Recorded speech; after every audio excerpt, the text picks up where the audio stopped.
Dünyada texnologiyalar nə qədər inkişaf etsə də, pilotsuz uçuş aparatları nə qədər təkmilləşdirilsə də, hələ də onları heç nə ilə əvəz etmək mümkün deyil. Söhbət dəmir qanadlı şahinlərimizdən, hərbi pilotlarımızdan gedir.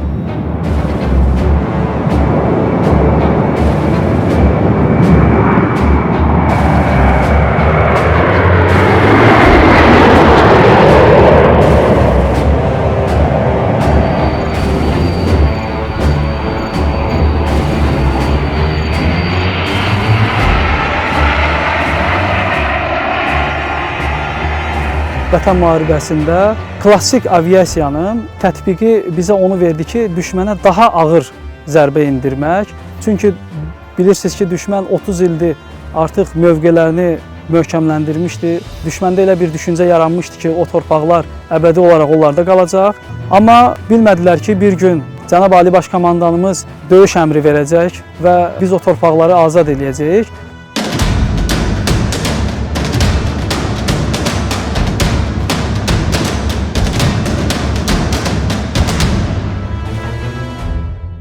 Azərbaycanın hərbi hava qüvvələri 2020-ci il Vətən müharibəsində bütün tip təyyarə parkından istifadə elədi, hətta vertolyotlardan belə istifadə elədi. Düşmənə hava tipli raketlər, hava-yer tipli raketlərdən zərbələr endirildi və bu zərbələr çox dəqiq idi. Hərbi aviasiya bu işdə xüsusi şücaət və peşəkarlıq nümayiş elətdirdi və Azərbaycan ordusunun hava üstünlüyünü tam olaraq təmin elədi.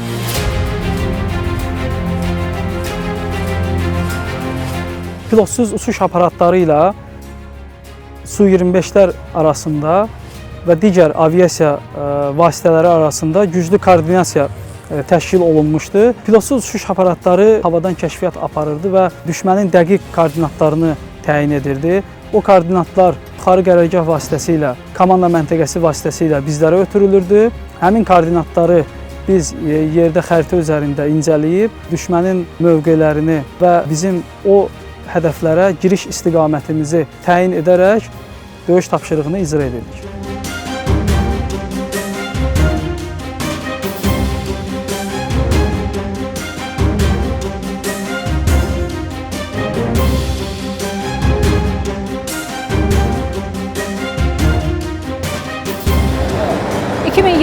Sentyabrın 27-sindən başlayaraq hər gün buradan havaya qalxan döyüş təyyarələrimiz düşmən mövqələrinə sarsıdıcı zərbələr endirərək geri qayıdırdı. Və elə təyyarənin üzərində gördüyünüz bu ulduzlar da həyata keçirdiyi o döyüş uçuşlarının sayını göstərir. Hal-hazırda arxamda gördüyünüz bu təyyarə müharibə zamanı düşmənin qorxulu yuxusuna çevrilən Su-25'lərdən sadəcə biridir.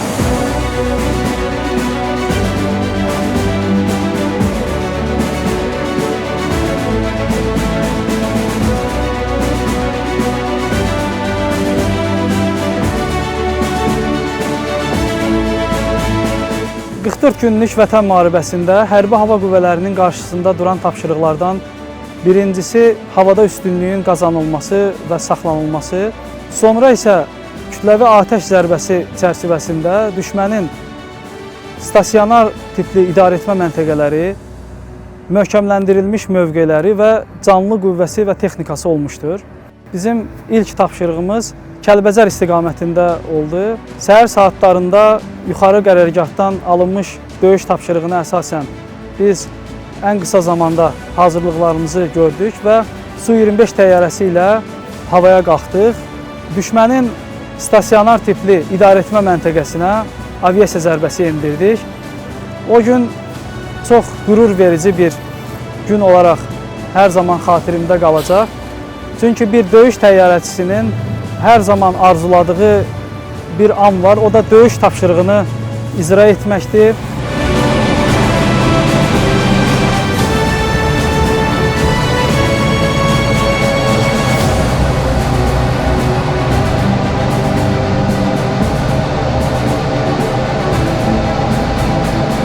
Ordu aviasiyasının döyüş tapşırıqlarında bizim aviabazamız yaxından və birbaşa iştirak etmişdir. Bizim əsas döyüş tapşırıqlarımız düşmənin radioaktiv mübarizə vasitələrinin susturulması, hansı ki, bu döyüş tapşırığının uğurla yerinə yetirilməsinin ilkin şərtlərindən biridir. Hava hücumuna müdafiə vasitələrinin məhv edilməsi, bu da öz növbəsində arsenalımıza yeni daxil olan idarə olunan raketlər vasitəsilə yüksək dəqiqlik və peşəkarlıqla pilotlarımız tərəfindən yerinə yetirildi.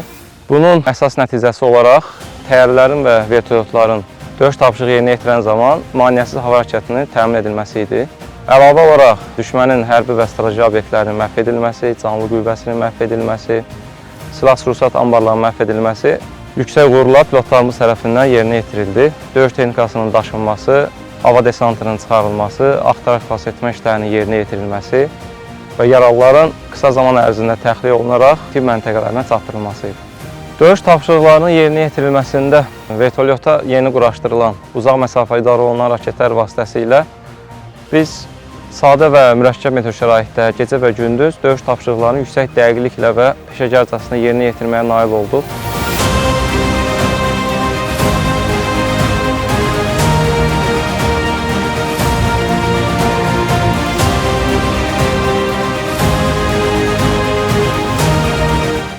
...2020-ci il müharibəsində hazırlaşan zamanı Azərbaycan ordusu hərb tarixinə, hərbi aviasiyamızda, hərbi aviasiya tarixinə yeni bir səhifə yazdı. Yəni, bugünə qədər bənzəri olmayan bir iş baş verdi. Köhnə SSR parkından qalma, Dərman, Səpən, Kukuruznik deyilən bir təyyarələr var. Onlar aerodromlarda qalmışdı, köhnəlmişdi. Onların hamısını təmir elədilər. Pilotsuz uçmaq üçün avadanlıqla təmin elədilər. Onların yük yerinə partladıcı maddə doldurub düşmən üzərinə yönəltdilər. Düşmən onları vurmaq məcburiyyətində qaldı. Yəni, ya hədəf kimi səmada vurmalıdır, ya da o bomba kimi təyin olunmuş yerə eniş eləyəcək və partlayış eləyəcək. Beləcə, Azərbaycan ordusu məcbur elədi ki, düşmən özünün hava hücumundan müdafiə vasitələrinin yerini aşkar eləsin. Hərbi aviasiya bunu səmadan aşkar elədi, yerini dəqiqləşdirdi. Uzaq məsafələrdən dəqiq atəş açıb, düşmənin hava hücumundan müdafiə sistemini demək olar ki, susturdu, sıradan çıxardı.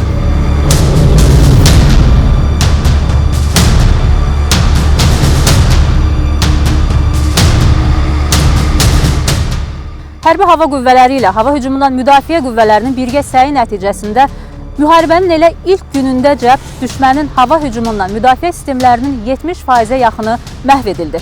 Bu isə digər qoşun növlərinin maneəsiz irəliləməsi və qarşıya qoyulan tapşırıqları daha tez, səmərəli icra etməsi demək idi.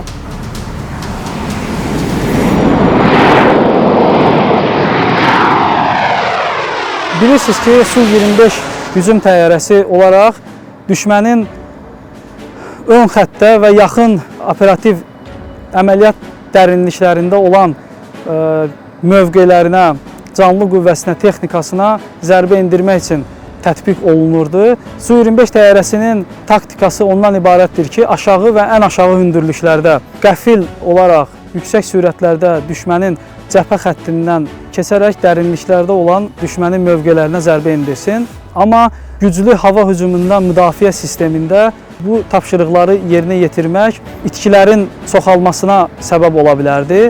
Ona görə də rəhbərlik artıq yeni taktikaların hesablanmasını istədi. Bu taktikalar ondan ibarət oldu ki, yuxarı hündürlükdən və uzaq məsafədən hesablanaraq riyazi üsullarla aviasiya bombasının tətbiqi icra olunmalı idi. Xatirimdədir ki, Vətən müharibəsi qəhrəmanı şəhid polkovnik Zaur Nudrəliyev bu tapşırıqda rəhbər təyin olunmuşdu və onun rəhbərliyi altında biz bu yeni taktiki üsulları işləyib hazırladıq. Yeni taktikadan istifadə edərək döyüş tapşırığını icra edən zaman təyyarəçilərimiz hətta təyyarənin məhdudiyyətlərini aşmaq məcburiyyətində qaldılar. Çünki döyüş tapşırığını icra etmək lazımdır və quru qoşunları, xüsusi təyinatlı qüvvələr dəstək gözləyir. Aviasiya zərbəsi nə qədər güclü olarsa, nə qədər effektiv olarsa, o qədər də qoşunlarımız daha effektiv irəliləyə bilərdilər.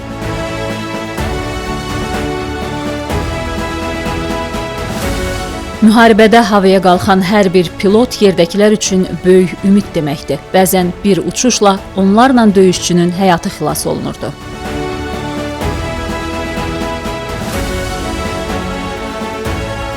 Çox gözəl xatırlayıram ki, Vətən müharibəsinin artıq ortalarında belə bir tapşırıq aldıq ki, qoşunlarımız mühasirəyə düşüb və onların artilleriya vasitələri qoşunlarımızı artilleriya atəşinə tutub. Biz 2 Su-25 təyyarəsi ilə bu tapşırığı icra etdik. Düşmənin artilleriya vasitələrinin yerləşdiyi yerə atəş zərbəsi endirdik.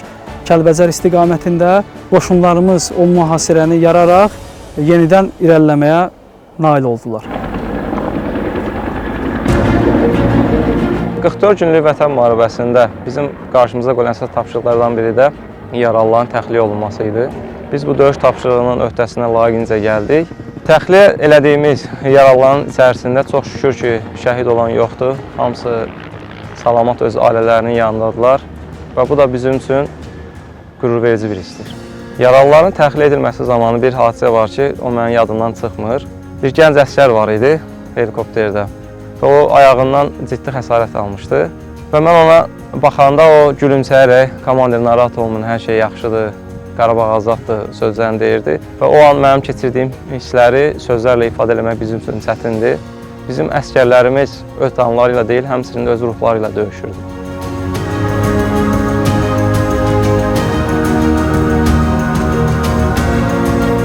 Əlbəttə ki, bizim hərbi pilotlarımız bilirdilər ki, əgər yer üzündə əsgər döyüşməsə, havada pilotun qanadı sınar. Göy üzündə pilot döyüşməsə, yerdə bayraq enər. Bu şüar altında bizim təyyarəçilərimiz öz canı qanı bahasına döyüşə atılırdılar, amma bir an olsun belə tərəddüd etmirdilər. Məhz bunun nəticəsində bizim pilotlarımız 44 günlük vətən müharibəsində qələbəyə yol açdılar. Suverenliyimizin bərpasında son nöqtəni qoyan antiterror əməliyyatı da bəlkə hərbi pilotlarımızın iştirakı olmasaydı, belə qısa müddətdə uğur qazana bilməzdi. Məhz onların separatçılıq yuvalarına endirdikləri dəqiq zərbələrdən sonra düşmən bir sutkadan da az bir müddətdə təslim olduğunu boynuna aldı.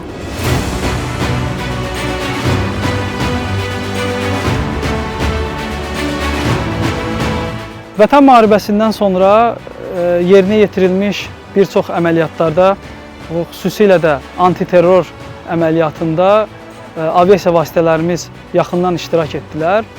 Aviasiya vasitələrinin tətbiqi hər nə qədər də hava şəraitindən asılı olsa da, müxtəlif hava şəraitlərində və sutkanın müxtəlif vaxtlarında həm Su-25 təyyarələri, həm digər aviasiya vasitələri döyüş tapşırığını icra etməyə qadirdirlər.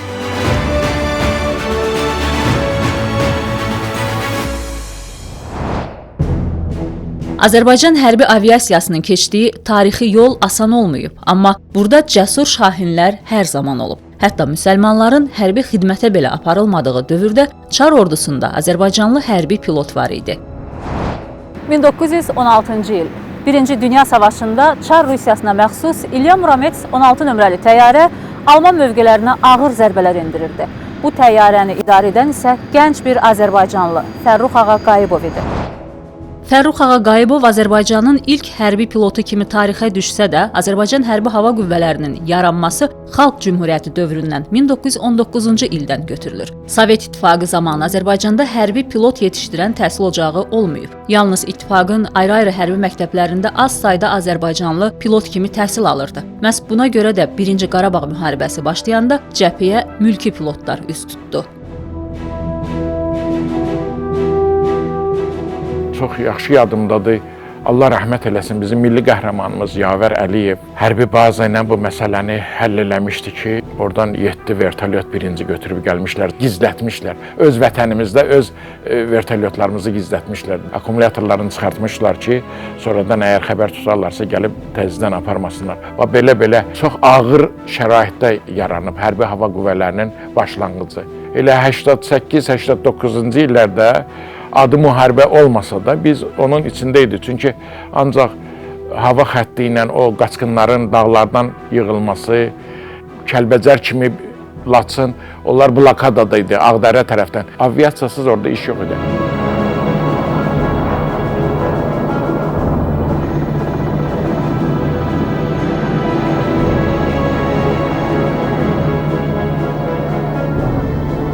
Ermənilər bizi güdürdülər. Bax, o ofsu necə ki, ovun gözləyir ki, hər məqamda artıq bir neçəsini vurmuşdular. Bu da bahalı texnika idi. Dövlətin də o vaxtı çox zəif vaxtı idi. Özümüzdən çox həm də biz texnikanı qorumalıydıq. Çünki onlar daha çox lazım idi, vətənə lazım idi.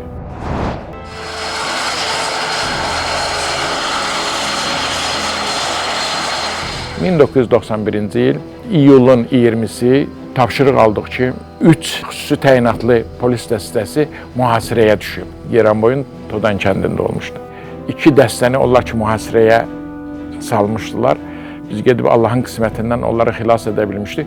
3-cü dəstəni deməli onlar mühasirəyə almışdı və gülləbəran eləmişlər 18 nəfəri hamısını. Biz getdik, onları tapdıq yerin və onları götürən məqamda məni başımdan snayperlə vurdu. Sonradan dedilər ki, 5.45 deyilən güllə var, ondan bildilər ki, snayperlə vurublar.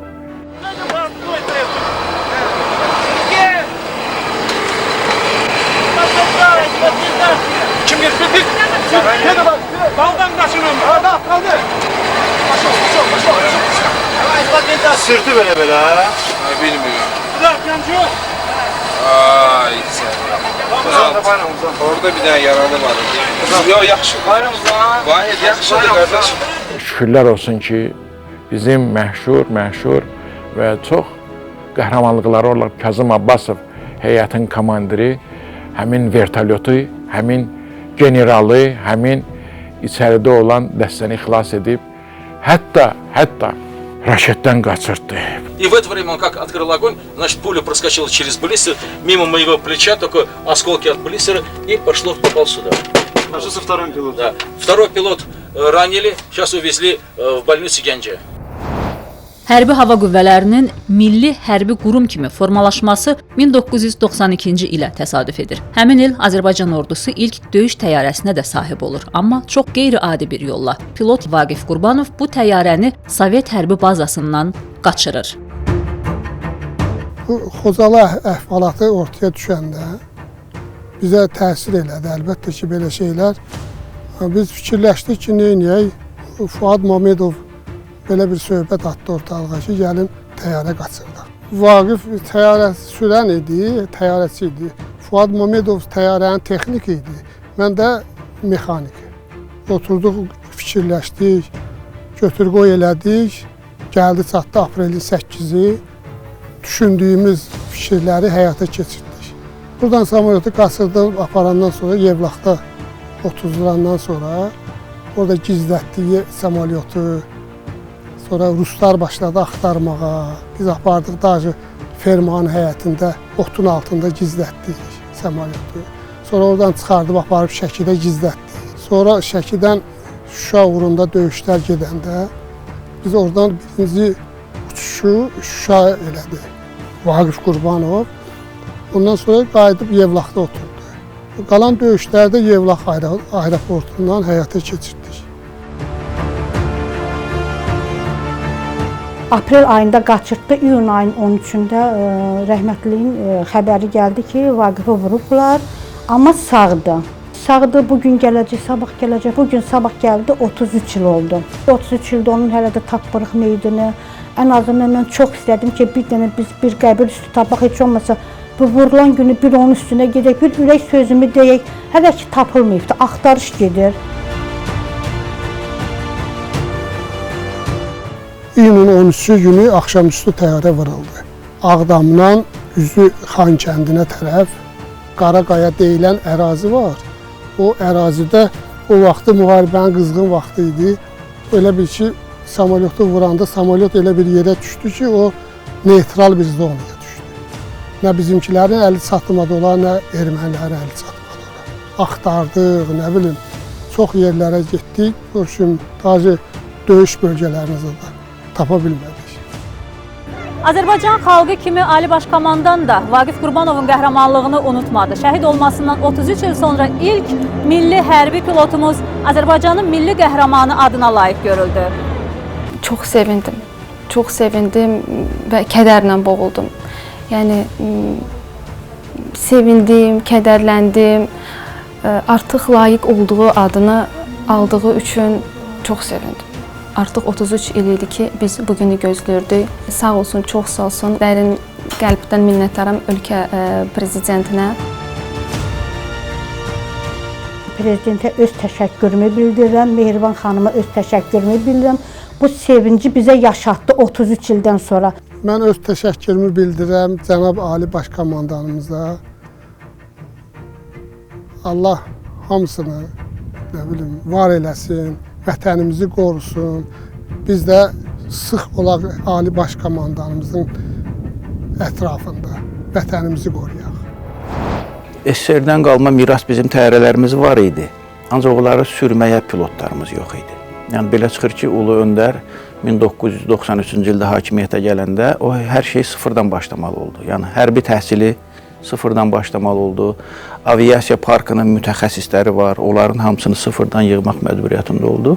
Azərbaycanda 1994-cü ildə fakültə əmələ gəldi. O tez bir zamanda təyyarəçilik məktəbinə çöndü və 2020-ci il Vətən müharibəsində iştirak edən bütün pilotlar, təyyarələrin bütün heyətləri, təminat heyəti, maddi bazanın ehtiyat hissələrindəki işləyən insanlar hamısı artıq Azərbaycanın özününki idi, öz yetirmələrimiz idi.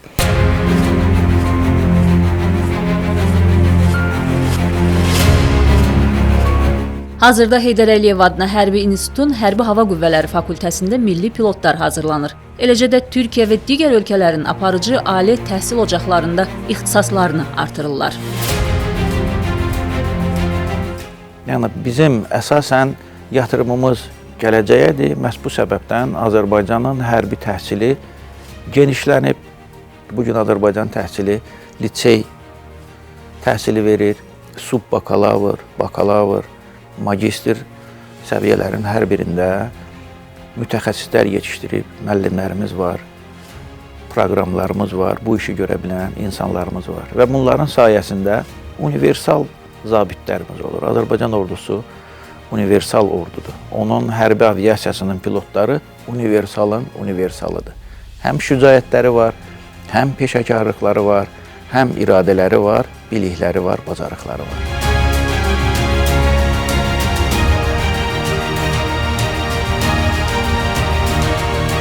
Hazırda Azərbaycan Hərbi Hava Qüvvələrində müharibədən keçmiş, zəngin döyüş təcrübəsi olan onlarla usta pilot xidmət edir.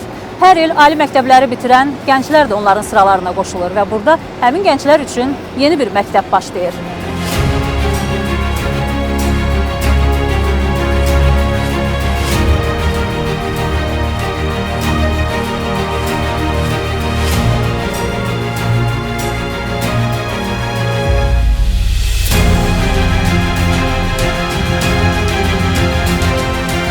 Mən hal-hazırda 5-ci ilimdir ki, xidmətə başlamışam. Biz bugünkü gündə bütün pilotlarımıza, bizdən böyük pilotlara baxaraq onlardan nümunə və dərslər götürürük. Əlbəttə ki, hər bir gənc pilot üçün böyüklər bir nümunədir, böyük bir örnəkdir. Biz onların təcrübəsindən, bilik və bacarıqlarından, savadlarından hər zaman yararlanmağa çalışırıq. Demək olar ki, mənim xidmət etdiyim pilot heyətinin hamısı 44 günlük Vətən müharibəsində böyük şücaətlə iştirak ediblər, onlar qələbəni bizə yaşadıblar. Bugün biz onların təcrübə, bilik və bacarıqlarından istifadə edərək bugünkü gündə uçuşlarımıza daimi yüksək səviyyədə hazırlaşır. Həmçinin beynəlxalq təlimlərdə, ixtisas artırma kurslarında iştirak edərək öz bilik və bacarıqlarımızı daimi yüksək səviyyədə saxlayırıq.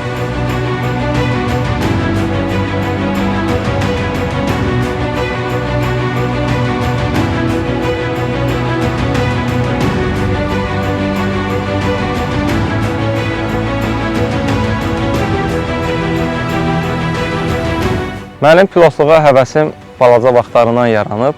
Bizim rayonumuzda olan bir şəhid Firuz Cəllov vertolyot pilotu idi. Biz onun haqqında çox eşidirdik. Böyüklərimiz onun haqqında danışırdı, onun uçuşlarından, döyüş yolundan danışırdı.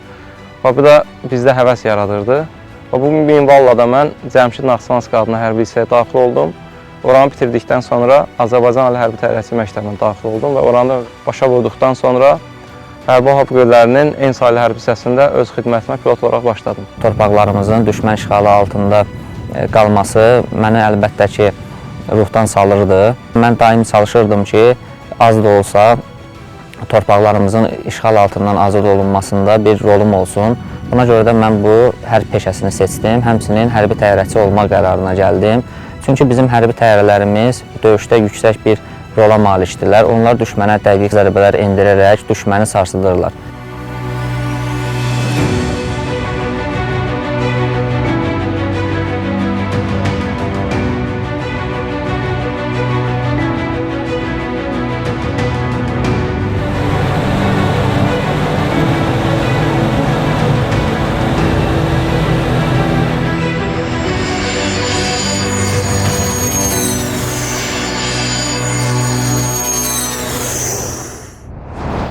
Silahlı Qüvvələrin Ali Baş Komandanı İlham Əliyevin bir göstərişi var ki, biz bu müharibədə hansı silahların nə dərəcədə istifadə olunduğunu, faydalı, faydasız olduğunu nəzərə alıb, gələcəyə yönəlik addımlar atmalıyıq. Bu müharibədə əsasən Sovet tipli təyyarələr istifadə olundu, ancaq onların ən yeniləri var. Azərbaycan ordusu daimi özünün müdafiə qabiliyyətini saxlamalıdır. Məhz bu səbəbdən hərbi aviasiyanın parkı daimi təkmilləşir, inkişaf eləyir, modernləşdirilir və bu günlərimə Azərbaycan Pakistandan yeni təyyarələr alıbdır. Pakistan və Çinin birgə layihəsi olaraq hazırlanmış müasir yüngül çəkili, istənilən hava şəraitinə uyğun gündüz və gecə rejimli GF-17C çox məqsədli döyüş təyyarəsidir.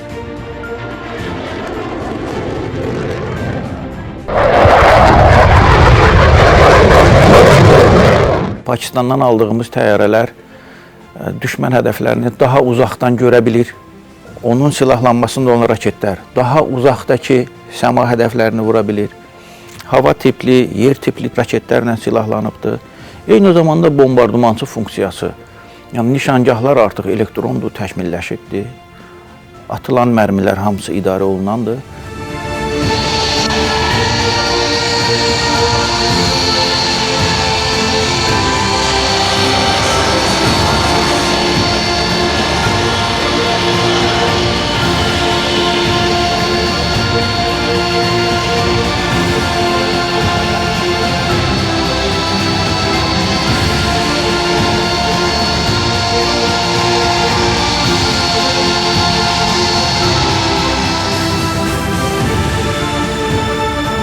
Azərbaycan Hərbi Hava Qüvvələrinin təchizatı şaxələndirilir. Ali Baş Komandanın bu yanaşması strateji əhəmiyyətə malikdir. Hansısa bir dövlətdən bazarlıq eləyib silahlanmaya silah alanda həmən dövlət bir təzyiq aləti əldə eləyir və bu silahı sənə satacam, satmayacam deyə təsir göstərə bilir. Məhz bu səbəbdən də Silahlı Qüvvələrimizin Ali Baş Komandanı, Azərbaycan Respublikasının Prezidenti İlham Əliyevin hər tərəfli, uzaq görən, düşünülmüş siyasətin nəticəsində inkişaf eləmiş dövlətlərlə müəyyən əlaqələr yaradılır, onlarla münasibətlər düzəldilir. Onların hər birindən bacardıqca ən müasir silahlar alınır və bu silahlarda işləmək üçün insanlar yetişdirilir. Ancaq Azərbaycan pilotu həm NATO-nun təyyarəsində uça bilir, həm bugünkü Rusiya Federasiyasının istehsal elədiyi təyyarədə uça bilir. Eyni zamanda Pakistanda, yəni yeni bir yaranan qüvvənin istehsal elədiyi təyyarələri, döyüş təyyarələrini idarə eləyə bilir.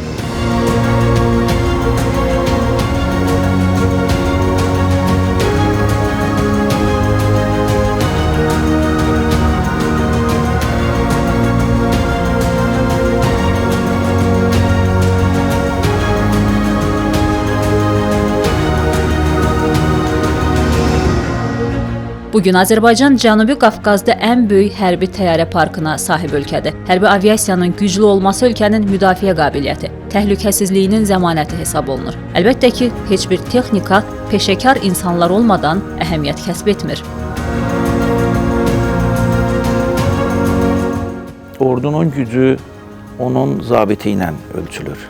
Onun biliyi, bacarığı, şücaəti ilə ölçülür. Ən güclü əskər və yaxud silah hansıdır, ölümünü gözünə almış əskərdir. O tankla da mübarizə aparar, pilot tutuş aparatı ilə də mübarizə aparar. Yəni, ən vacibi insan yetişdirməkdir. 44 günlük Vətən müharibəsində hərbi aviasiyamız öz pilotlarının peşəkarlığı və inanılmaz cəsarəti ilə tarix yazdı. Bəzi qəhrəmanlarımız isə düşmənin atəş nöqtələrini öz canları bahasına susqurdular.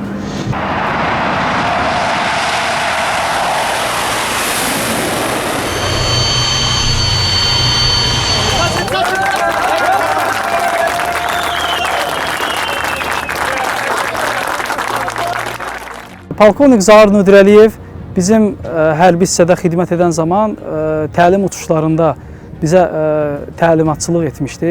Çox gözəl xatirimdədir ki, Vətən müharibəsindən öncə də yeni taktiki üsulların hesablanmasında, işlənməsində və uçuşların icra olunmasında da birbaşa rəhbərlik edirdi. Amma çox təəssüflər olsun ki, döyüş tapşırığını icra edərkən şəhid oldu. Təyyarəsi vurulandan sonra düşmənə əsir düşməmək üçün son nəfəsinə qədər daha çox düşmən öldürmək, daha çox düşmənin texnikasını sıradan çıxartması üçün təyyarəsini düşmən mövqeyinə istiqamətləndirmişdi və orada da şəhid olmuşdu.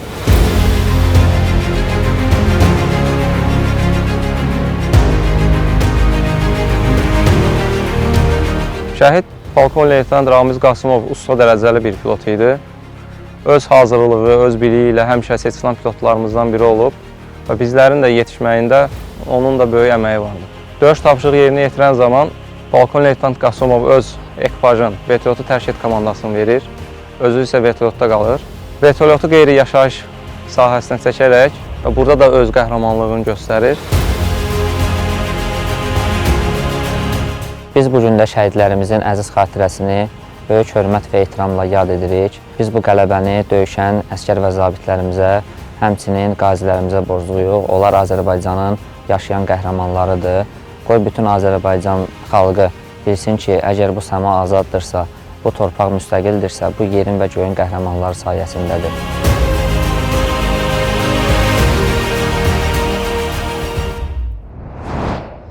Müharibə bitsə də onların işi bitmir. Aydın, təhlükəsiz səma altında yaşamağımız üçün, bu üç rəngli bayrağın heç zaman enməməsi üçün onlar ayıq-sayıq xidmətdədirlər. Vətənin səmaları zəfər şahinlərimizə əmanətdir.